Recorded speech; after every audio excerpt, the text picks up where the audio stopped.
Merci, Monsieur le maire. Ce vœu soulève un problème particulier, mais qu'on pourrait élargir à une réflexion plus large sur les implantations des aires multisports à Paris.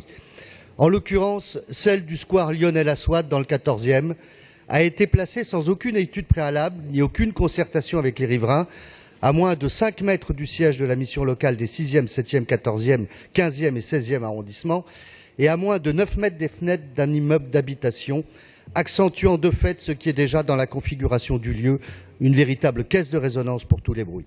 Outre que cette aire de sport est installée en contradiction totale avec les recommandations faites par le Conseil national du bruit, la conception même de cet équipement élude totalement les conséquences sonores évidentes de son utilisation, le revêtement n'absorbant aucunement les impacts de ballons et encore moins les grilles sur lesquelles les ballons rebondissent constamment. Si l'on ajoute à cette erreur de conception et d'implantation que cette aire multisport, que son accès pendant et en dehors des horaires autorisés, est aussi une aire régulière de multi-incivilités, trafic en tout genre, consommation d'alcool, de stupéfiants, circulation de scooters, insultes, bagarres, etc., on imagine le niveau de nuisance, l'enfer que vivent derrière leurs fenêtres forcément fermées, hiver comme été, des riverains au bord de la crise de nerfs, au paroxysme de l'angoisse.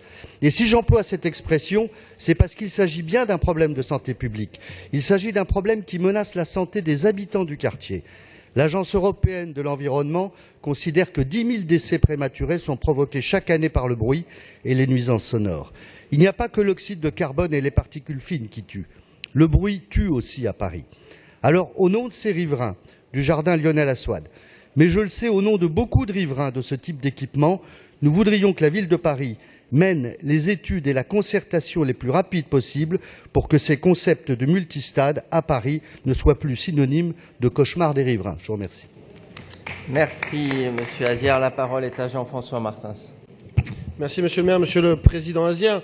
Ce terrain multisport, mais comme un certain nombre d'entre eux qui se trouvent proches des habitations, sont à la convergence de tout ce que la densité de notre ville nous fait toucher du doigt comme défi et comme enjeu de la cohabitation. Et au même titre, finalement, que ce que fait Frédéric Ocard sur la nuit, à savoir être capable de faire cohabiter les usages, nous devons en matière sportive, et ici en particulier, faire cohabiter les usages, et en particulier sur cette question du bruit, et j'ai été saisi à plusieurs reprises par les riverains, c'est pas la question du bruit permanent, c'est pour ça que j'appelle un peu de modération Monsieur Azière, c'est essentiellement sur les bruits, notamment tard le soir, après les horaires décentes de bon voisinage, d'occupation bourgeoise, comme on dit, et c'est-à-dire après 20h30, 21h.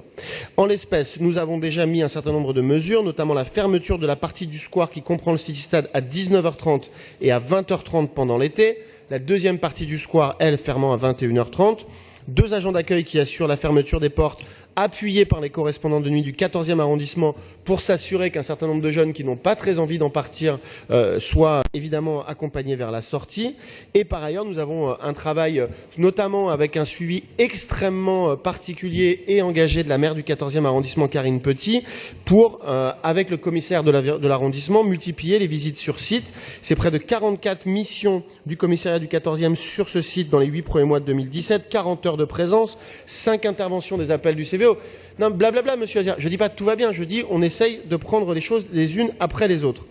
Nous avons changé le revêtement pour atténuer le bruit du ballon et enfin fermer l'aire contiguë au City-Stade, si vous connaissez bien le site, qui donnait l'accès à l'espace très enclavé qui générait effectivement les attroupements. Il n'y a qu'un point de votre propos auquel je vais donner pleinement raison. C'est que le sujet n'est pas sportif, Monsieur Azière. Le sujet, ce n'est pas le bruit des ballons. Le sujet, c'est le bruit des attroupements, la musique, les cris, etc., parce que certains usagers du quartier, qui ne sont pas que des jeunes d'ailleurs, ne viennent pas y faire du sport sur ce terrain, viennent s'y rassembler. Et donc, je ne veux pas priver l'ensemble des gamins du 14e qui jouent vraiment au sport sur ce terrain au titre de quelques-uns qui, effectivement, viennent y faire du bruit, s'y rassembler. C'est pourquoi la seule réponse que nous devons avoir, elle est de l'ordre de la prévention de la délinquance, de l'ordre des effectifs de la DPSP, de l'ordre du renforcement des effectifs du commissariat qui viennent nous aider sur ces interventions. Les riverains m'écrivent systématiquement, ainsi que Karine Petit, en temps réel à chaque fois que du bruit. Les adjoints de Madame Karine Petit réagissent en permanence directement pour saisir le commissariat, plaider avec nous pour qu'il passe d'autant plus souvent, auquel j'ajoute par ailleurs, monsieur Azière, d'expérience, tous ces terrains que nous avons fermés, c'était pire après, parce que les usagers s'y prenaient d'une manière encore plus violente et avec d'autant plus une envie de vengeance. Et donc, je préfère que nous n'arrivions pas à cette situation. C'est pourquoi, malheureusement, non, je mettrai un avis défavorable. Merci. Donc, je suppose qu'Éric Azière maintient son vœu, que je me soumets donc avec un avis défavorable de l'exécutif qui est pour, qui est contre, qui s'abstient, il est rejeté.